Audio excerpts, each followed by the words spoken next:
નમસ્તે મિત્રો, આપનું સ્વાગત છે યુટ્યુબ ચેનલ ગ્લીમ ઓફ ગોડમાં। આપ શ્રીમદ ભાગવત સાંભળી રહ્યા છો। ગઈકાલે આપણે જોયું હતું શિવજી મોહિની રૂપથી મોહિત બન્યા હતા। આજે આપણે જોઈશું સપ્ત મન્વંતર વર્ણન અને મનુકર્મ નિરૂપણ। તો ચાલો શરૂ કરીએ।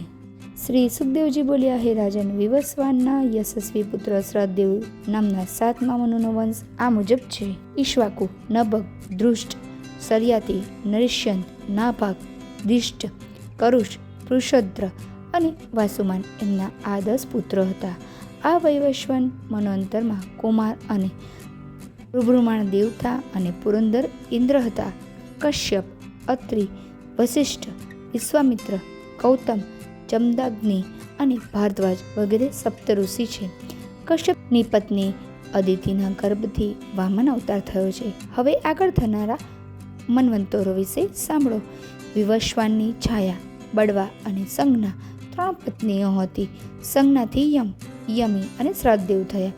છાયાથી સાવર્ણી, શૈનીશ્વર અને તપ્તી થઈ। 8મા મન્વંતરમાં સાવર્ણી મનુ થશે। 9મા મન્વંતરમાં મરીચી વગેરે દેવતા અને અદ્ભુત નામના ઇન્દ્ર। 10મા મન્વંતરમાં બ્રહ્મા સાવર્ણી મનુ। 11મા મન્વંતરમાં ધર્મ સાવર્ણી મનુ।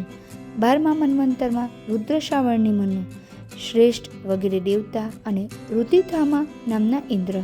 13મા મનુ જીતેન્દ્રિય દેવ સાવર્ણી, સુકર્મ અને સુત્રામ દેવતા। 14મા મન્વંતરમાં ઇન્દ્ર સાવર્ણી મનુ અને ચાક્ષુષ દેવતા વગેરે। આ બધા મનુ 1000 યુગોનો ભોગ કરે ત્યારે એક કલ્પ પૂરો થશે। અહીં સપ્ત મન્વંતર વર્ણન પૂર્ણ થાય છે। હવે આપણે જોઈએ મનુકર્મ નિરૂપણ। પરીક્ષિતને મનુઓના કાર્ય બતાવતા સુખદેવજી બોલ્યા, મનુ સપ્તર્ષિ, ઇન્દ્ર અને દેવતા ભગવાનની આજ્ઞાથી કાર્ય કરે છે। 4 યુગ પસાર થયા પછી એ લુપ્ત બની જાય છે ત્યારે સપ્તર્ષિ પોતાના તપોબળથી એમને પ્રગટ કરે છે। બધા મનુ પૃથ્વી ઉપર ધર્મ પ્રચાર કરે છે। ઇન્દ્ર અતુલ સંપત્તિનો ઉપભોગ કરતા 3 લોકોનું પાલન પોષણ તથા વર્ષા કરે છે। સંકાદિક ઋષિઓ જ્ઞાનનું, યજ્ઞવલ્ક્ય વગેરે ઋષિઓનું રૂપ ધારણ કરી કર્મનો તથા દત્તાત્રેય વગેરે યોગેશ્વરો યોગનો ઉપદેશ આપે છે। મરીચી વગેરે પ્રજા સૃષ્ટિ કરે છે। રાજાઓના રૂપમાં ચોરો વગેરેનો વધ કરે છે તથા ઋતુઓના રૂપમાં શીત, ગરમી વગેરેથી જગત સંહાર કરે છે।